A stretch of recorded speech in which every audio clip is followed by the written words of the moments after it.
এখন এই মুহূর্তে আমি একটা ভিডিও দেখছি, একটা সৌদি আরবে এমনও একটা বাংলাদেশি মেয়ে তাহে লাইফে এসে অনেক কান্নাকাটি করতেছে যে আমার অনেক কষ্টের টাকা প্রেমের অভিনয় কইরা বা দাঁড়ের কথা কইয়া মনে হয় 2000 টাকা নিছে।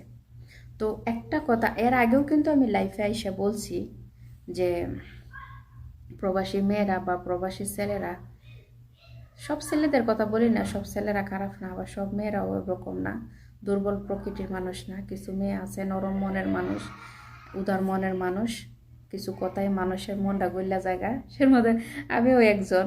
আমি অন্যজনের বলি না, আমিও নিজেও একজন। আমি একজন হইলেও মানে আমি কারো কাছ থেকে 2 টাকা আনিও না, আমি কেউ 2 টাকা দিইও না।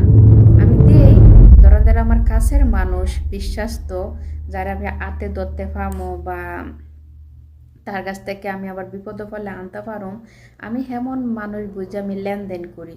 তাই বলে সচরাচর অপরিচিত মানুষ বা তার সাথে প্রেম করছি, চিনি না জানি না, তার আমি টাকা দিয়ে লাইছি, পসিবল সেরকমটা না। আমি এমনি সহজে কারো টাকা দিইও না, আমি কারো কাছ থেকে আমার সমস্যা হইলেও আমি আনি না। তো প্রবাসী ভাই বোনেরারে আমি একটা কথাই বলি, একবার আঘাত খায় কিন্তু ঘর চাচ্ছেন, সংসার চাচ্ছেন, কত সন্তানও চাচ্ছেন। তো আরেকবার দ্বিতীয়তে আবার আঘাত খাইতে যায় না। কারোর সাথে মোবাইলে লং নাম্বারে পরিচয় বা জানা সত্ত্বে পরিচয়, নাম্বার আদান প্রদান করবেন, ঠিক আছে, টাইম পাস করবেন, ঠিক আছে, কারো দেহ দেখাইতে যাবেন না।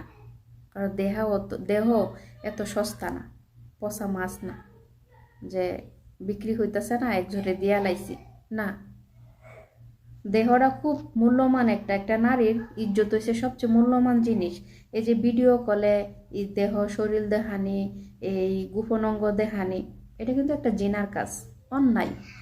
ছেলেদের চাহিদা মিডে, মেয়েদের চাহিদা মিডে, এটা কিন্তু অন্যায়। এচিজ প্রতি তলা যায় জিনা করাটা কিন্তু একই কথা। কারো দেহও দেখাইবেন না, টাকাও দিয়েও সম্পর্ক করবেন না। টাকায় কিন্তু বন্ধুত্ব নষ্ট হয়, সেটা আমি অনেক আগেও আরও বলছি লাইফে এসে।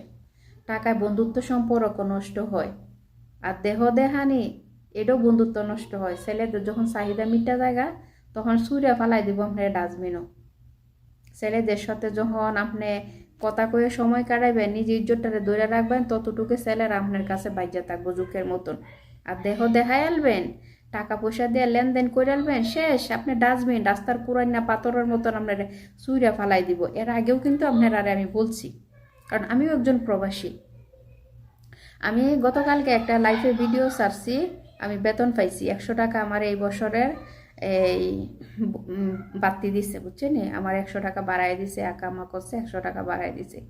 তো মালয়েশিয়া মনে বাইয়াডা তাহে, বাইয়াডা আমারে বলতেছে আপু আপনি বেতন কত পান আর আপনি কোন জায়গা তাহেন।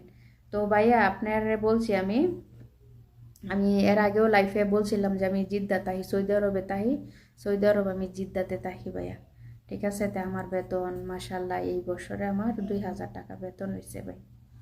তো ভাই আপু ভাই আপনারা বলি, ভাইবে করিয়াও কাজ, করিও ভাইব না।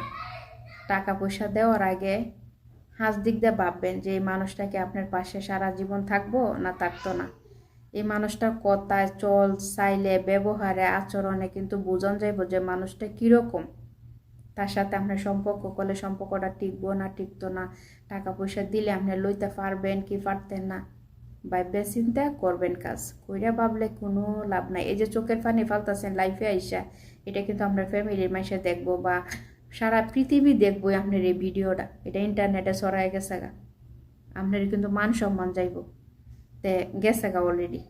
তো এমন কিছু কাজ করবেন না যে লাইফে এসে কান্নাকাটি করবেন বা নিজেরে পস্তাইবেন। কষ্টের টাকা 30টা দিন কাম করতে হয় দিনে রাইতে, কইরা এই মাসের শেষে টাকাটা লইয়া যদি অন্যের খাওয়ান, কোনো ফায়দা নেই। কোনো ফায়দা আছে? ভালোবাসার মানুষও গেছো, সাথে কষ্টের টাকাওরাও গেছে। যে টাকাটা নিচে কপাল তো আপনার নিতে পারতো না, আর আপনারা তো আমরা টাকা ফেরত দিতে পারতাম না। তবে দুঃখ প্রকাশ করতেছেন লাইফে এসে এতটুকু সান্ত্বনা দিতে পারো যে ভবিষ্যতে যাই কিছু করবেন ভাববে চিন্তা করবেন। প্রত্যেকটা প্রবাসী মেয়েরারে বলি যে টাকা পয়সা দিয়ে কারোর সাথে সম্পর্ক রাখবেন না, হোক না সে ফ্যামিলির মানুষ, হোক না সে আত্মীয় স্বজন, হোক না সে আপনার প্রেমিক বা প্রেমিকা বা বোন ভাই। টাকার বন্ধুত্ব বড় খারাপ। টাকা এমন একটা জিনিস মানুষের দূরত্বও করে আবার গুরুত্বও করে। টাকা পয়সা দিয়ে ফিরিত করবে না। যে ফিরিত টিকে না, টাকা দিয়ে থাকলেও, টাকা দিলেও থাকতো না আর টাকা না দিলেও থাকতো না। যেটা থাকবো এটা টাকা ছাড়াই থাকবো আপনার সারা জীবন হইয়া। তো কি কমু ভাই বোন, আপনারা একবার আঘাত খায়ও আপনারা শিক্ষা হয় নাই, আকল হয় নাই। এই যে একটা বাইয়া প্রতিদিনই লাইফে আইসা প্রবাসী মেয়েদের ভালো মন্দ সম্পর্কে বোঝায়, ও কিন্তু নিজের খাইয়া বোনের মুস্তারায়, কোনো ফায়দা নাই গে। একটাবার আমরা ওই বাইয়াডারে জিগাই না যে ভাইয়া আপনি যে প্রবাসী মেয়েরারে, ডিপুজি মেয়েরারে, বিধবা মায়ারা সম্পর্কে এত ভালো অভিজ্ঞতা বলেন বা আমরারে বোঝান, আমরারে সহযোগিতা করেন, আমরার ভালোর জন্য লাইফে এসে বোঝান, বা আমরারে কেউ গালি দিলে আপনি তাদেরকে গালি দেন আমাদের পক্ষ হইয়া, আসলে আপনার মনে কষ্ট আছে কি না, বা আপনার মনে যন্ত্রণা আছে কি না, বা আপনিও আমাদের মতো আঘাত খাইছেন কিনা কোনো মেয়েদের কাছে, একটাবার আমরা জিগাই না। এই যে আল্লাহর কাছে আমরা অনেক কিছু চাই স্বার্থপরের মতন, কিন্তু আল্লাহরে আমরা একটাবার জিগাই না যে আল্লাহ তুমি কি কিছু চাও তোমার বন্দারার কাছে। স্বার্থপরের মতো শুধু আমরা দু হাত ভরে আনি, কিন্তু আমরা কিছু দেই না। তো সেম একই এক জিনিসটা ওই ভাইয়ার কাছে আমরা দুঃখ প্রকাশও করি, বা ভাইয়া আমাদের বিষয়ে আমাদের সহযোগিতা করে, কথা ওয়াদে সাহায্য করে বা বুঝ দেয়, পরামর্শ দেয়, হ্যাঁ।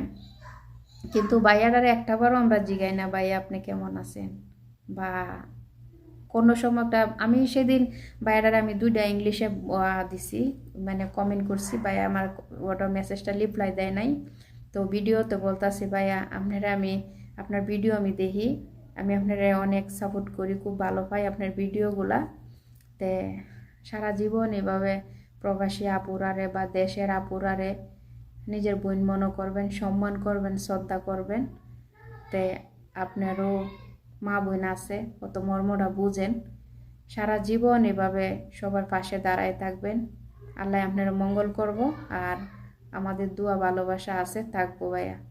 তো ভালো থাকবেন প্রবাসী আপুরা, সাবধানে থাকবেন, সতর্ক থাকবেন। একজনে দেখলেও আরেকজনে সতর্ক হইবেন।